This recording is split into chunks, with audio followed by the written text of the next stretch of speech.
wana catégorie ya liboso.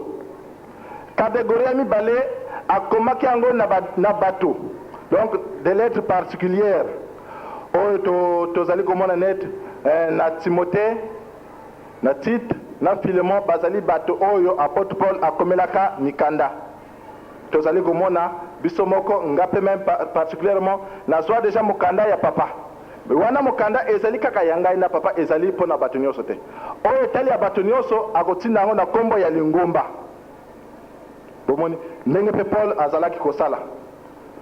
Akomaki mikanda ebele. Akomi mikanda na ba Ephésiens, na ba Philippiens, na ba Thessaloniciens, wana ezali mangomba.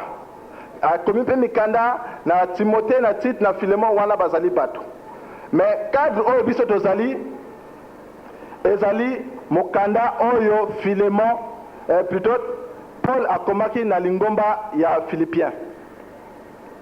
Ndenge tolobi Philippiens azalaki motote kasi ezali lingomba ville mobimba. Donc bato oyo bazali kovanda na ville wana babengi bango ba Philippiens. Yango wana Paul akomaki mokanda na lingomba oyo bazali na ville wana babengi bango sikoyo ba Philippiens. Mokanda wana moto akomaki yango Paul. Akomaki yango na tango azalaki na boloko. Azali na boloko ayambi biloko euti na ba Philippiens bamemilie na moto oyo abengi Epaphrodite. Donc Paul asalaki lokola accusé de réception na biloko oyo azwaki. Yango wana akomelaki bango mokanda oyo. Bato ya Philippe balingaki bango mingi. Balingaki Paul mingi. Paul pe alingaki bango mingi. Pamba te tango batindilaki biloko ezali mbala liboso te basala makambo wana. Paul tango azalaki na Thessalonique batindilaki biloko 2 fois. Awa azane na boloko bayi komemela lisusu biloko euti epa na bango. Yango wana Paul tellement kazalaki reconnaissant na bato wana azali kokumisa bango pe kozongisa bango matondo na mainyos oyo bazali kosala. Mais kokumisa ezali ko exclure ba conseil te. Tango ozali kokumisa moto okoki pe kopesa matei, okumisa ye opesa pe matei. Yango Paul asalaki na lingomba na Philippe. Awa mokanda oyo totangi ezali matei azali kopesa sikoyo na verset oyo totangi. Ezali matei azali kopesa na lingomba wana ya ba Philippe. Alobi balingami na ngai pela moko bozali kotosa bosala mpona lobiko na bino. Bosala mpona salut na bino lobiko. Bosala makambo manso na kozanga koyima mpe kotia matembe. Wana Paulo moto azali koloba na bato ya Philippe. Mokanda oyo moto liboso na yokelaki prédication ya mokanda oyo azali mwana kunjulu. Tokendaka na kunjulu wana na kanisa ezalaki mobembo na ngai mibale kuna na kunjulu. Tata wana atei biso na mokanda oyo. Alobi mokanda oyo ezali parmi mikanda oyo papa mfuma longo atikelaka biso. Apesaki biso mikanda oyo po ete tango tozali kosala toyeba ke malgré papa azali na biso présenté tosala makasi pamba te tango tozali kosala makasi à son absence tozali kosala net tozali kozwa net double récompense. Wana tata wana moto alobaki lika mwana. Donc na absence ya papa tango bazali kosala ezali kozala lokola double récompense. Bango bazali kosala ndenge wana. Bongo sikoyo ngana yo bapesi biso mokanda oyo. Philippe alobi, plutôt Paul alobi na ba Philippe. Bosala pona lobiko na bino.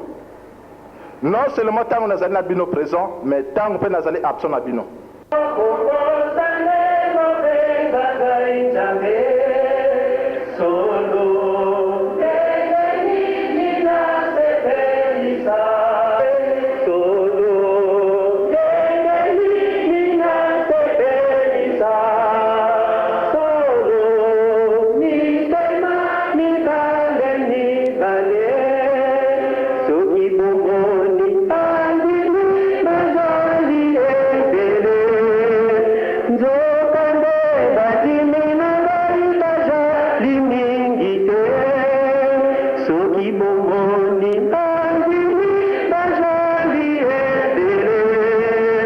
Zokande bandimi na ngai bazali mingi te.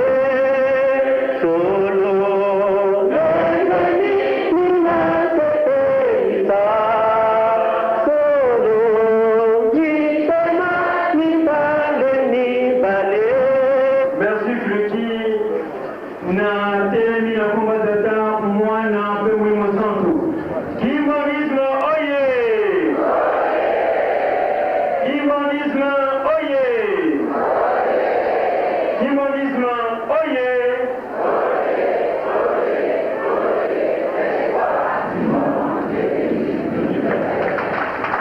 Basta na moto do mwana kiete. Tata mwimo santu oye! Tata mwimo santu oye!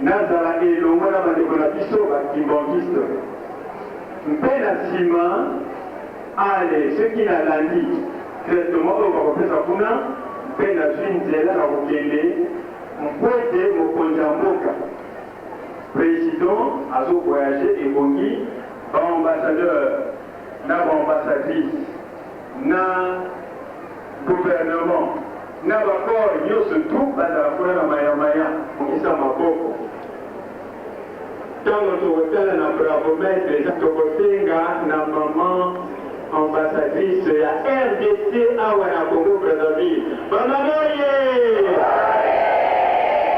ye moto aye awa donc mokonzi oyo ya RDC awa na Congo Brazzaville ambassadrice ne mama ya biso oyo tokotelisa mama na fiere nyonso na esengo mama telema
particulièrement à Brazzaville, Neto Yambi, maman ambassadrice de Songonyoso, na Congo Tata, moi na Pemoui Mosanto, na